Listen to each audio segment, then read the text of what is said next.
All right, so flashline sequences. What is a flashline sequence?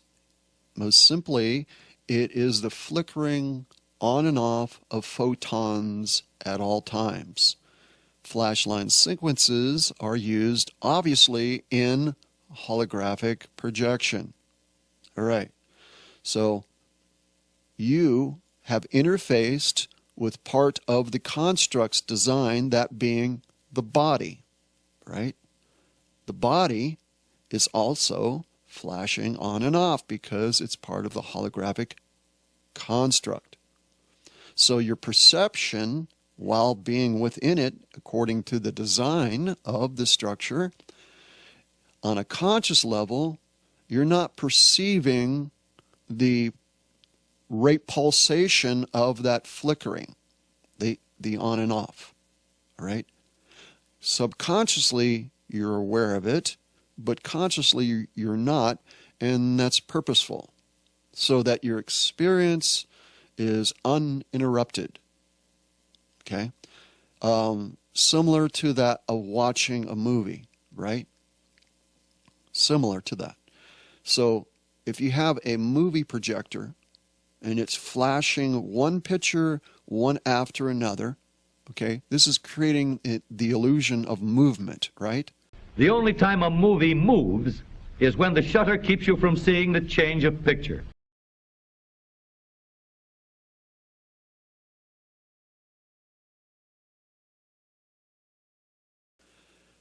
You're not actually seeing one frame at a time of the movie, right? What you're seeing is, tens of thousands of still pictures strung together that create, should I say, moving pictures. A movie, right? So another way to look at this is, as well, is your TV screen or computer monitor, whatever you're using. It's working through the same principle because this is what the construct design is, right? That is flashing on and off.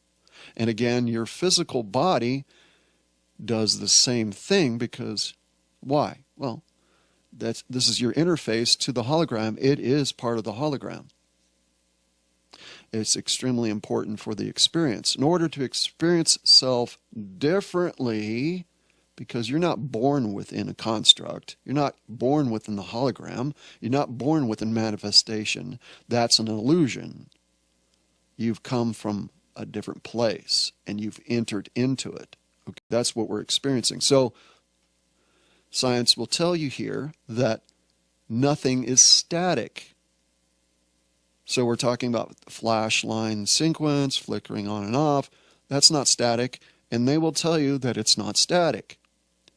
There is no such thing as anything in existence or manifest reality that doesn't appear, then disappear. Quantum science makes it abundantly clear that the flashline sequence is happening at all times with all things. Okay? So ether particles, okay, referring to ether particles. Now, I understand that the etheric begins within the third harmonic universe, but when I'm referring to ether particles, I'm really talking about the particae.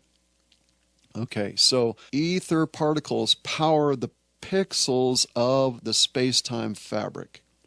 All right, so let's look at this being a grid or grids. Well, it's one grid, but with many quadrants and many vectors. All right, so let's create an analogy for that or an example for that so it makes more sense. All right, think of a checkerboard or a chessboard. Okay, so you have a square that has a bunch of squares within it that makes up the board. So think of that board as being a quadrant, all right?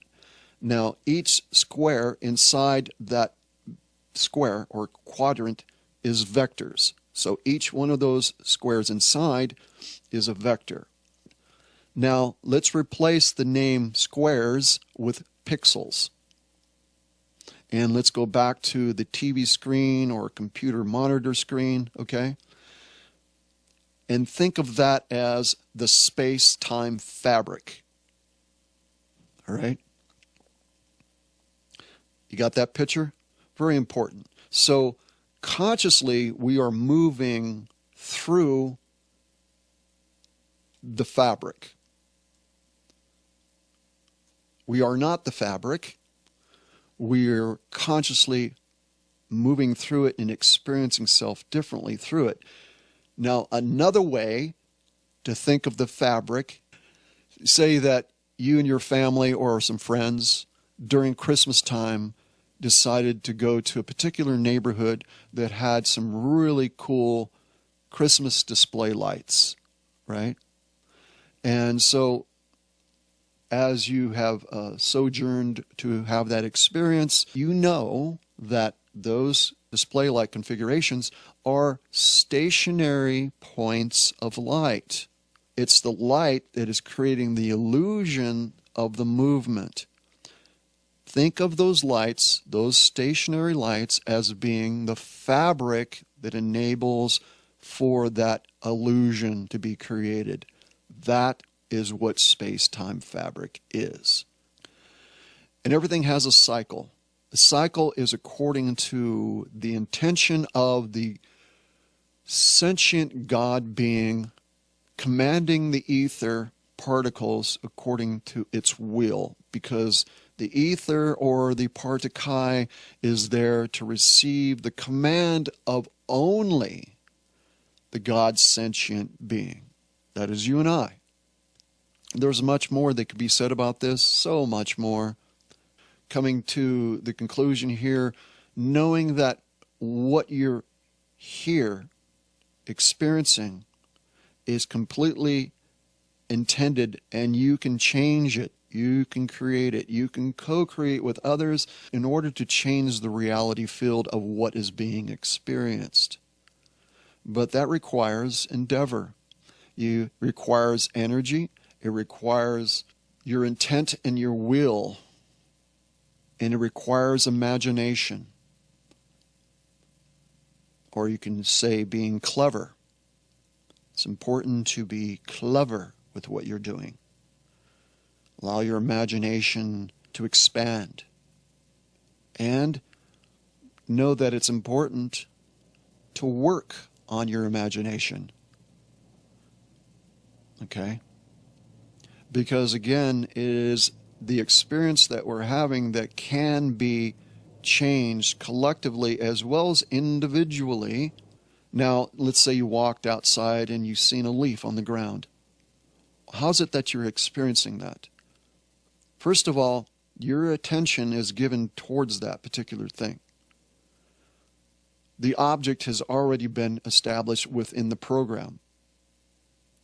But you're making it now part of the experience that you're having by looking at it. You can see this within the dual split experiment and what is taking place with the particles during non-observation and within observation.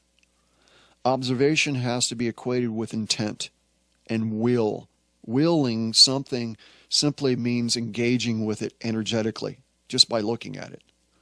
So you go outside, you look at a leaf on the ground, and then a gust of wind comes along and blows it. And then it moves it from one point to the other.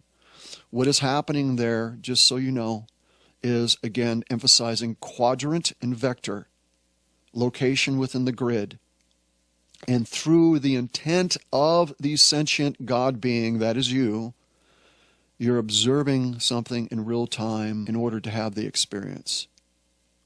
But you're creating it.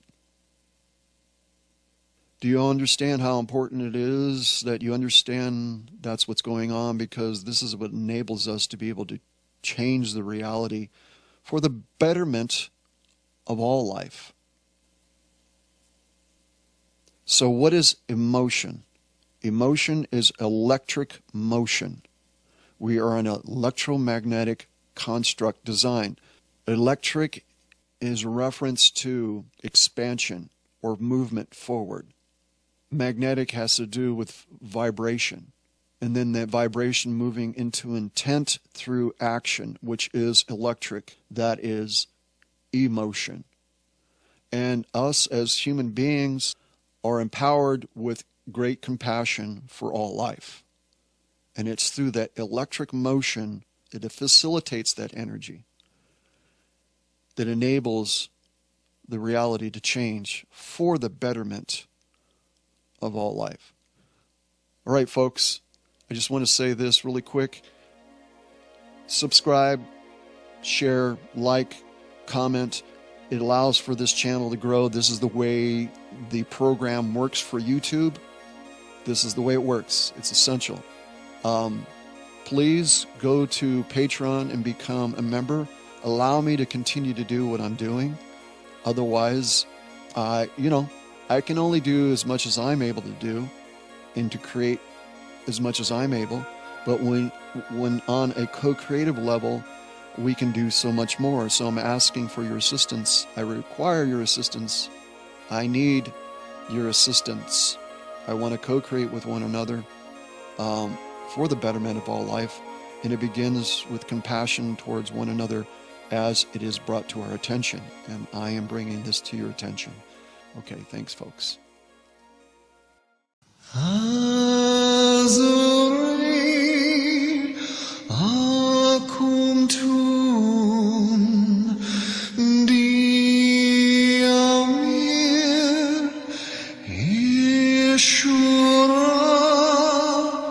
Geometric symbols represent an ether command that is visually observed. These symbol codes are produced through vibration/sound. Your thoughts create a spark, that is to say, friction, and that spark creates a sound. The sound creation of gravity, time, and the God particle creates light. The color/frequency of that thought is a color that only your precise thought could have ever produced.